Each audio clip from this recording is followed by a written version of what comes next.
Love and Deepspace has been out for 2 years now. A lot of things had changed from the day we were introduced to one of our beloved 3D boyfriend, Rafayel. From the moment he walks barefoot with his sad expression on his beautiful face in the trailer, to meeting him and experiencing his colorful personality in the main story, to then diving deeper in his duality and hidden but addicting side of him.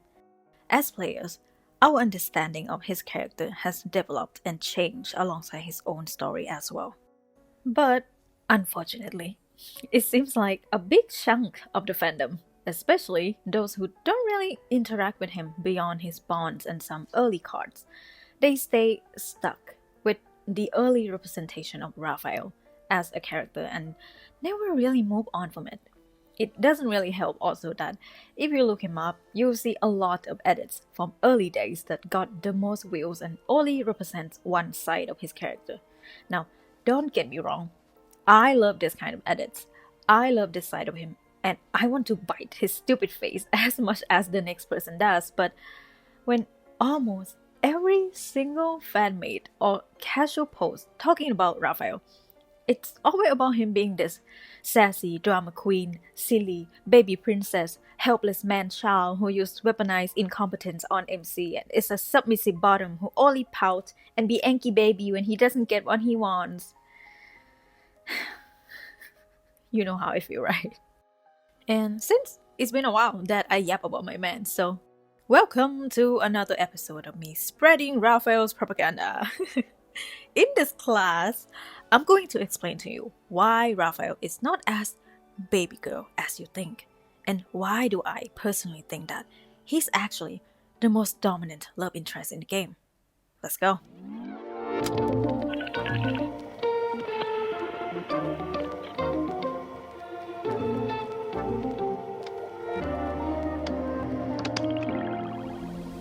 First thing first, I want to be really clear about two things before we get into the class. Number one, this video is just my attempt to offer more information about his character, not to diminish or invalidate other creators who present Raphael and his baby princessness, because the point is, he is both. It's the duality, baby.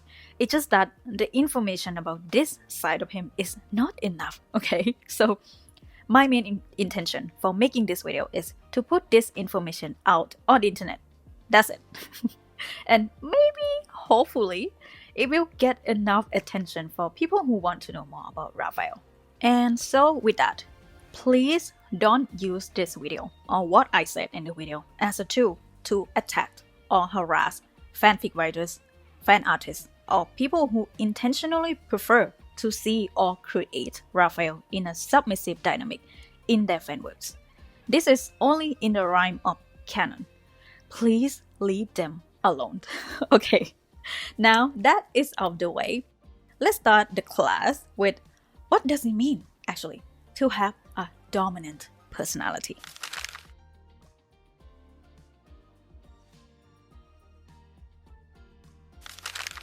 When we think about the word dominant, a lot of the time we associate the word with this hyper masculine alpha male images, right? But having a dominant personality doesn't mean you have to look a certain way or performing a certain aesthetic to the world. According to this website, a dominant personality is a personality type that often leads themselves and others into action. It's primarily defined by an overarching motivation for power and a sense of pride. Dominance across many species is often associated with patterns of behaviors that involve intimidation, coercions, and aggressions. But when it comes to humans, this isn't always the case, or if it is, it doesn't always have the negative connotation. In humans, someone with a dominant personality is not always eager to obtain power or behave like tyrants. Instead, it may mean some of them can behave in ways that are persistently confident, assertive, unrelenting. And according to Dr. I'm so sorry, I cannot pronounce her name, and this is her. She is a board-certified psychiatrist. Explain that. Being a dominant in relationships may come naturally to some people. Dominant personalities like the challenge of leading others, for example, or they feel empowered when they take charge.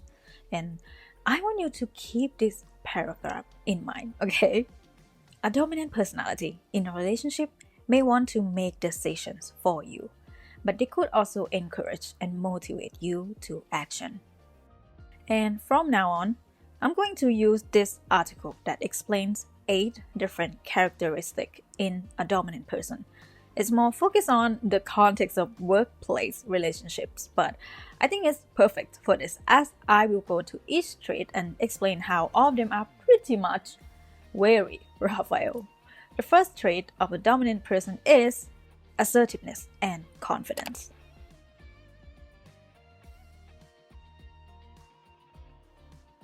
Dominant personalities are naturally assertive.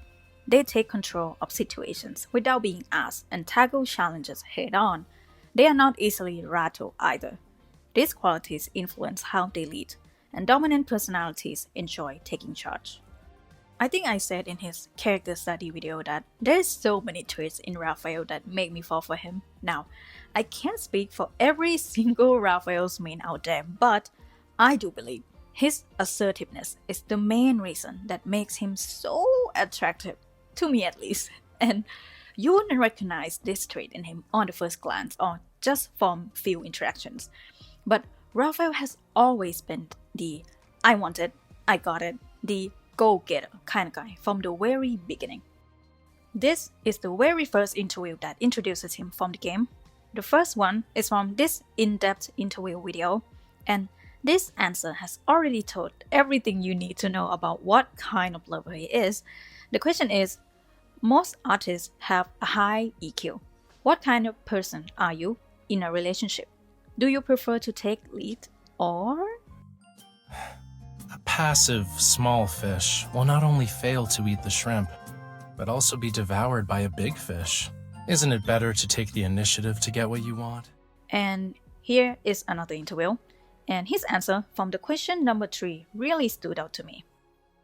If you happen to lose something belonging to your significant other, how would you handle it? And his answer is, the universe is like a balance. Things that disappear aren't gone forever. It will return to you one day, just unexpectedly, Take my brush, for example. I lost them for 2 months and then found them in the bathtub. So it's not like I really lost them or anything. They wandered off for a bit. Either way, I'll be tracking them down. These 2 answers really undermine his core identity. He is the sea god, who is destined to lead and guide the whole civilization. It highlights his natural state as a predator, being a Lemurian that has to chase what he wants and doesn't end up as the prey. I can't even think of any situations in the game where when Rafayel sets his mind on something and doesn't take any actions towards it. He always does, whether it's his business, personal life, or the way he pursues MC. Even in really small, insignificant day-to-day life, he always takes action. And this leads to number 2, desire for control.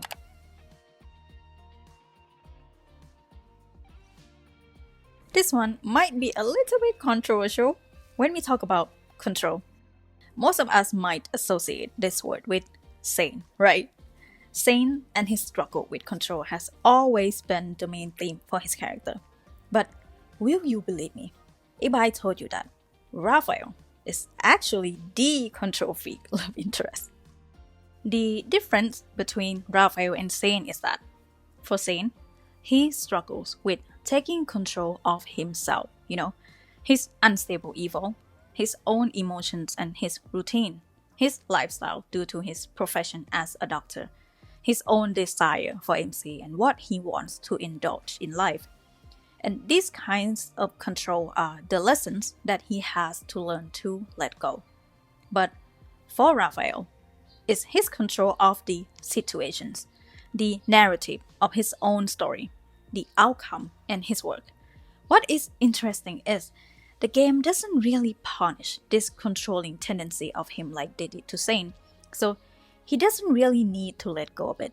Instead, he thrives in his controlling nature. Now, if you're confused, let me explain to you. Dominant personalities need to take and maintain control. They have an idea of how something should be done, and they want to do it this way to ensure the outcome they have envisioned. This means they work well when given autonomy, but aren't always good team players. The best example of his controlling tendency is his anecdotes. All three of them really show how his controlling nature in different situations. I specifically want to focus on his first anecdote, a unique vermilion. The story is about his dynamic with Thomas, his friend/manager, and I feel like what a lot of people took from this anecdote is just Rafayel is a difficult coworker to work with, and his whimsiness, that gives Thomas a hard time. But in his anecdote, Rafayel wants a specific shade of color called a Tyrian purple, and he will not take any other options. He needs to find it no matter what. And what he did was spending a lot of time fighting tens of thousands of conches to extract the color by himself. This really shows that when it comes to his passion, his art, he is so specific of how he wants the painting to come out and will never take an easy way out. There's so many other times also that we see this side of him, of how dedicated and particular he is when he creates something. Although he is giving Thomas a headache from this whole shenanigans, and this artwork couldn't make it to that exhibition, at the end, the artwork still got displayed in a grand exhibition a few months later, and Thomas finally understands what it takes to be Rafayel, the artist. He walks up to the painter, straightens his posture, and says, "Let me tell you, sir, this painting before you, with that reddish purple, is painted by the one and only Mr. Rafayel. He extracts this unique color from 10,000 conches, completely different from the manufactured one in your painting. That is what makes this shade fantastical. And that's one of the reasons why Mr. Rafayel is legendary."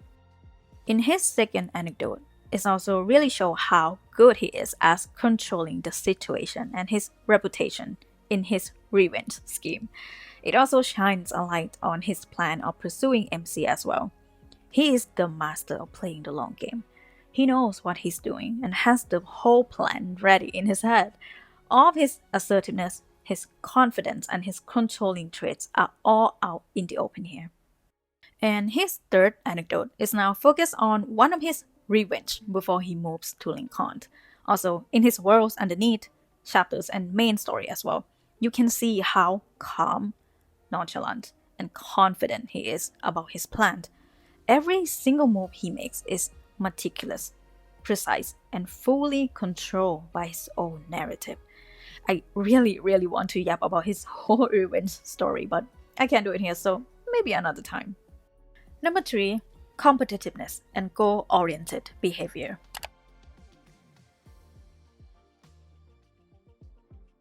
Rafayel is really competitive.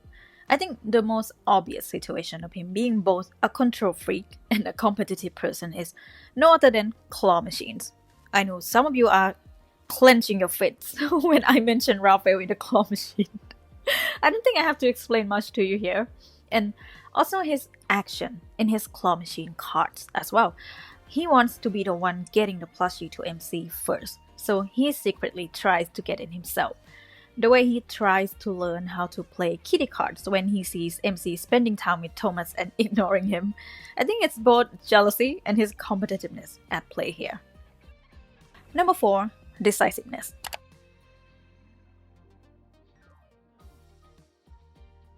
Rafayel is allergic to being passive. Some say it's ADHD. I say it's being decisive. To me, this is the number 2 trait of Rafayel that is so freaking attractive. Rafayel is very decisive and quick to make decisions in every memory. Most of the time it comes off as him being unpredictable and whimsical, but actually he's just a very confident and decisive person. There's a lot of moments when MC mentions her interest, not even outright saying she wants it, just mildly interest, just like mentioning it casually. And before you can even blink, he's on his phone, searching or booking a ticket. Ready, it's done. This man is already planning or doing the things she mentions. MC even called him out on this behavior as well. And this trait of him really complements his assertiveness, his adaptability, his emotional intelligence, and his attentiveness as well. The best example for this is the situation in the card Rainbow Strokes. This is one of the most underrated cards that has a very special place in my heart. Everyone has that one specific card that you'll be like, this is when he became my main, And to me, this is the card. The moment I finished reading this card, I was like, I'm so in love with this man. In this card, you can see not only how decisive he is by making decisions while traveling. This is a very rare moment when MC shows her negative side around him. She faces so many inconveniences while traveling with him. Things didn't go as planned. There's another problem after problem, and at the end, she finally broke down and expressed her disappointment. And what does Rafayel do? From the moment the first problem arrives and he sees that she's kind of overwhelming, he immediately steps in and takes control of the situation. He makes decisions for her and helps fix problems along the way. He stayed positive and gave her space to express her disappointment in silence. The scene where he quietly holds an umbrella for her when it rains and doesn't really care if he's getting wet from it. Plus, his last speech in the card at the end. He won me. He won my heart. Number 5, adaptability to leadership. And number 6, influence and persuasion.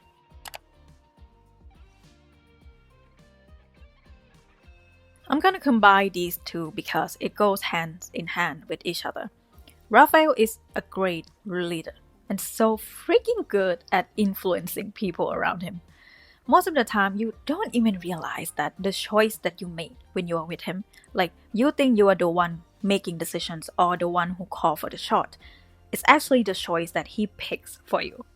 When you're an enemy, he is a very scary manipulator.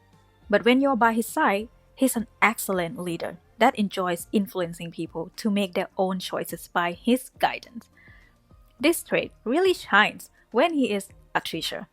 Rafayel doesn't really enjoy working in a team setting much due to his controlling nature when it comes to his art. He has a very specific vision and hates when people interfere with his work. But when he's teaching other people, he's way more flexible. Some of the most persuasive people you have ever met may have had a dominant personality. People with a dominant personality often lean on their communication skills and strong presence to influence others to come around to their point of view. All the students that Rafayel ever teaches in the game love him and admire him. Like I said, the way he approaches his leadership role feels super laid back and natural. It doesn't come off as rigid or intimidating. That is because he is confident and understands what people feel at the moment because of his super high level emotional intelligence. And even in his relationship with MC, there are so many moments where MC shows her uncertainty, Sometimes MC is a little bit hesitant, and when Rafayel can sense that with her, he immediately steps in, taking control of the situation and gently guides her to express what she wants. I can think of 2 memories that showcase these traits very well. The first one is 𝜗𝒚. It's in the early stage of their relationship, and MC is a little scared to take the next step, which is inviting him to her home, letting him more into her life. He nudged her first by mentioning it playfully, and when she shows her hesitant, he changed the subject to not make her uncomfortable and move on. After that, when MC came to his home, he's the one giving her the key to his house first. He wanted her to trust him, so he took control of the situation by making the first move to show his hands first, as a way to lead her in a direction she's too scared to step in. Another amazing example is 𝒊𝒅𝒂𝒑𝒕𝒆𝒔. This is another rare moment when MC shows her insecurity in their relationship, and the moment Rafayel senses it, he immediately leans in. making the first move, asking her questions, and reassuring her that he will never leave her. This man never leaves any space for doubt or uncertainty in relationship. And there's more traits that explain his dominant personality really clear, like risk-taking, low tolerance for inefficiency, which are traits that you can find in a lot of interactions with Rafayel as well. But I'm gonna move on to the next part now. I know a lot of you are waiting for this one. Is Rafayel dominant in bed?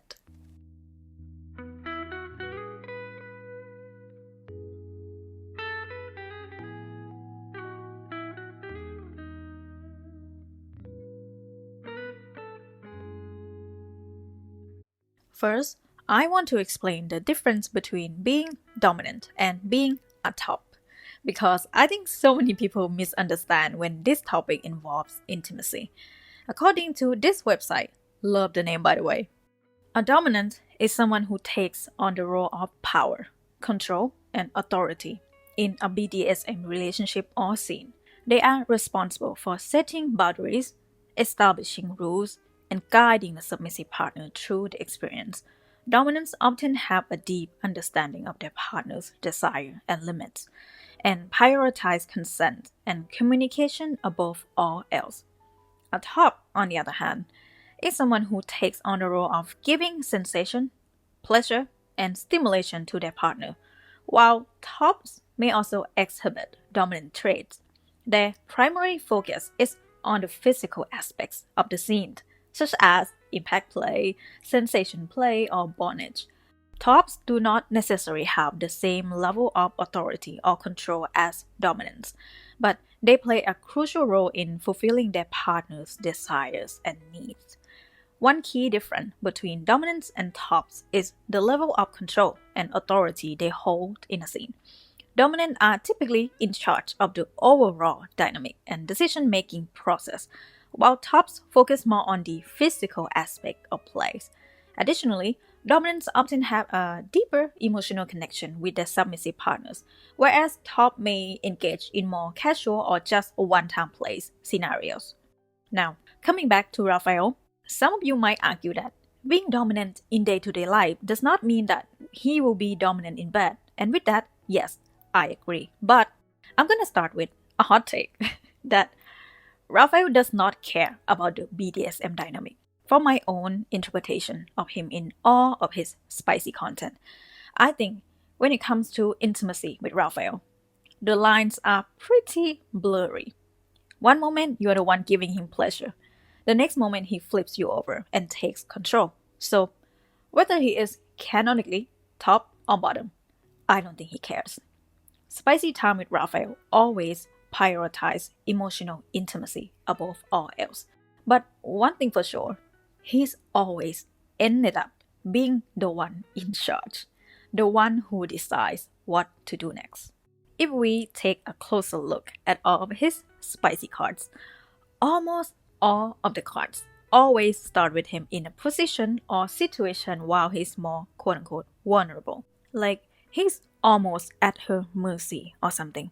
He also loves to act out like he is helpless. He's being taken advantage of.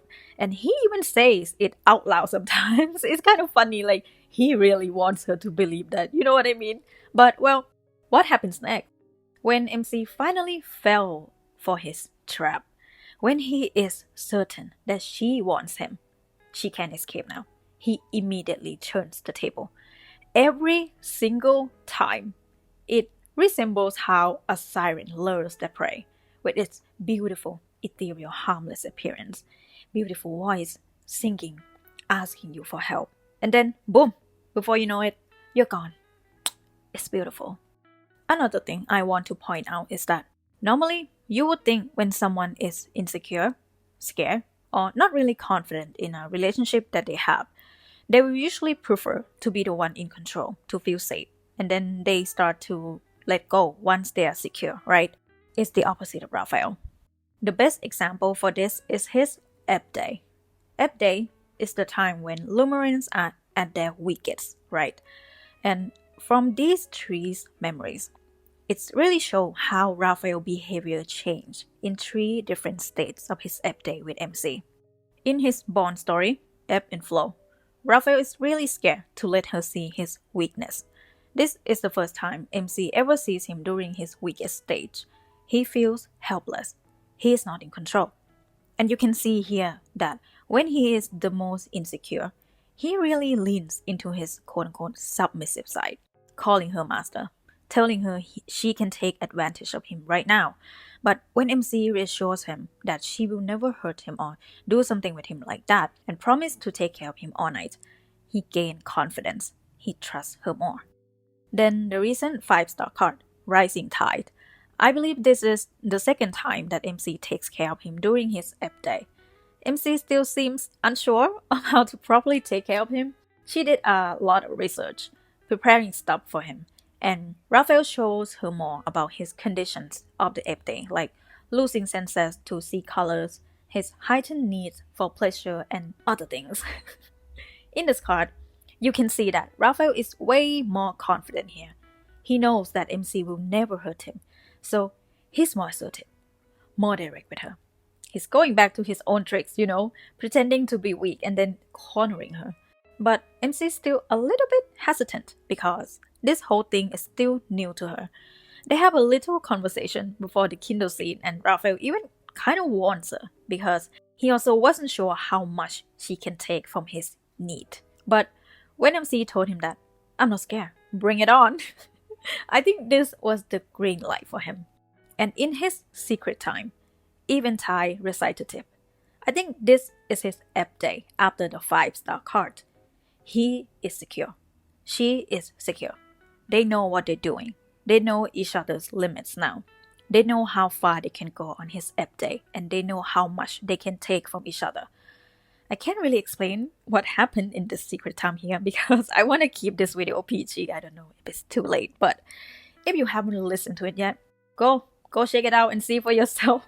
Raphael is full on dominant here. I think a lot of people see how he acts in his Bond story and just assume that, oh yeah, he's the sub, when it's actually his tactic to lure us out most of the time, both in his normal life, like I said in the leadership part, and in his intimate scene.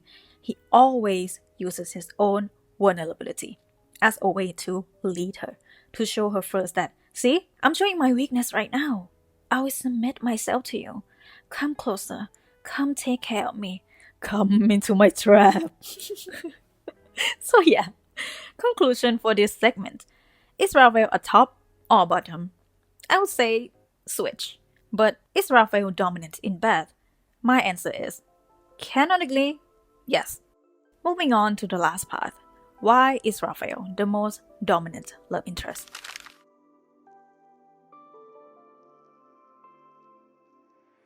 I really don't want this video to come off as Raphael is better than anyone because you know me and you know that I love all the guys. They have their own uniqueness. And being the most dominant doesn't mean better or superior. It's just a character trait. That's it. And let me tell you the reasons why having a really strong dominant personality only works on Raphael, but it will probably not gonna work well with the other guys. This game loves to create subversion. They love subverting the expectations. You will never get what you expect from your first impressions of the guys. And in Raphael's case, his dominant personality works super well with him because, number one, his character design.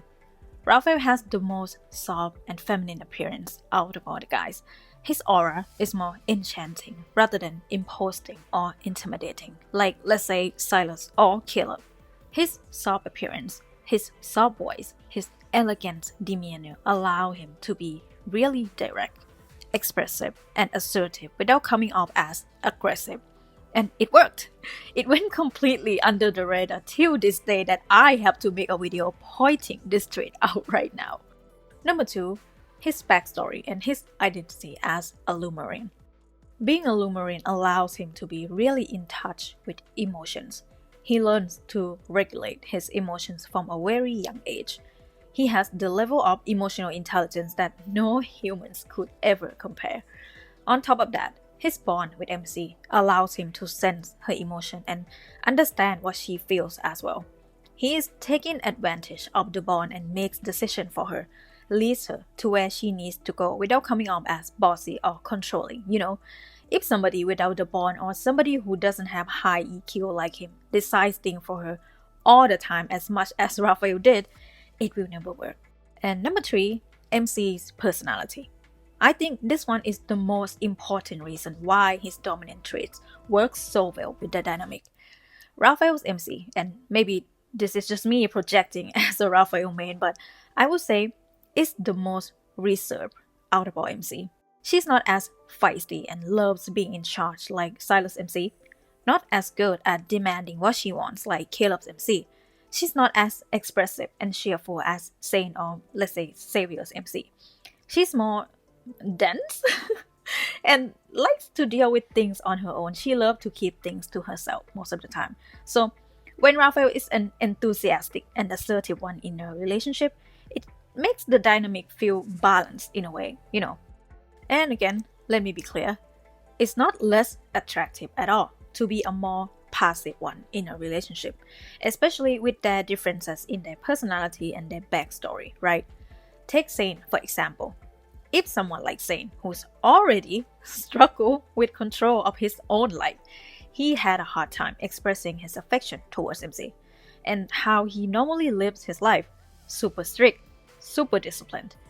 If you add all the traits that Rafayel has on top of that, he will be unbearable, you know what I mean? So I think it's perfect for saying that when in a relationship, they make him take more of a backseat, being more passive, more chill, and relaxed. He lets MC call for the shot, let her be the one who makes the first move. He prefers to give her space most of the time and only steps in when she needs it.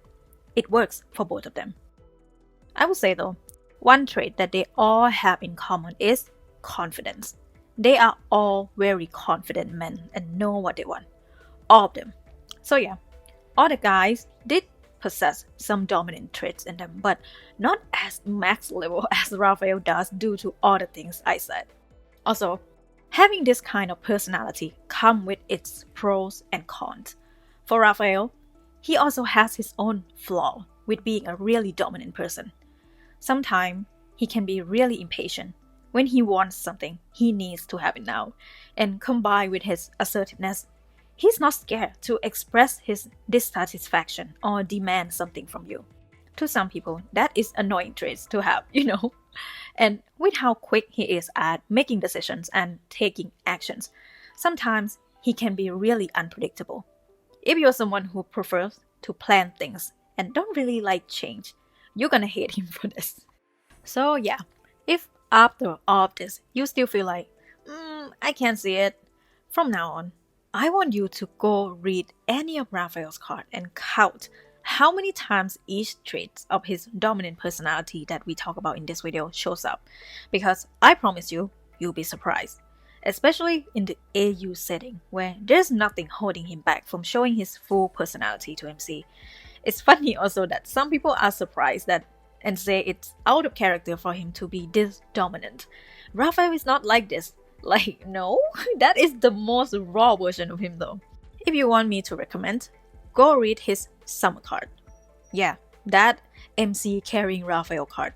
His dominant traits are at peak in that card, believe it or not. Go check it out. Another reason for me making this video is because I feel like it's a misconception that people have for Rafayel main in general. Most people in the fandom thought that we love Rafayel because we love feminine men or beautiful subby boy. Again, it might be true for somebody, but for me at least, and you can confirm in the comment below if you agree, to me, it is this. It's how dominant he is, in a way that is non-threatening, non-alpha male aggressive, I'm better than you, but in a way that makes me feel so safe to love him, I personally really relate to Rafayel's MC in a way that we both are somebody who has a hard time expressing our needs, expressing my emotions. I'm not really that good at telling someone that I need help or showing my insecurity. The way Rafayel is willing to be the one who takes the first step, the one that will come to MC first, the one that steps in and decides things for MC, knowing that she's not the best at telling what she wants sometimes, the way he always gently nudged her to the direction that she needed to go, And you have to remember that he is doing all this while he himself is also scared. He's also insecure. He's also scared to get hurt. But he's willing to do it first. Every time. He's my dream partner, man. Before we end this video, I want to shout out and give the biggest credit that inspired me to create this whole video. Ira. She's my mutual on Tumblr. This video is inspired by this analysis post that she made last year. She's also had a part 2 focused on spicy stuff that I couldn't talk about on YouTube. She's a Rafayel and Silas girly, a woman of culture. She's also an amazing fanfic writer, by the way. So if you want to go read the full analysis of her, or please just go support her and her works and tell her you're coming for my video. I'll put the link of her Tumblr blog in the description box below. Go check it out. And yeah, that is all I have in this video. I'm not done yet, just so you know. There's a lot I want to yap about Rafayel. I'm thinking of a full breakdown of his revenge story. What do you think? If you're interested, join me in the comments. I'll see you in my next video. Take care of yourself. Make some silly decisions today. Bye-bye.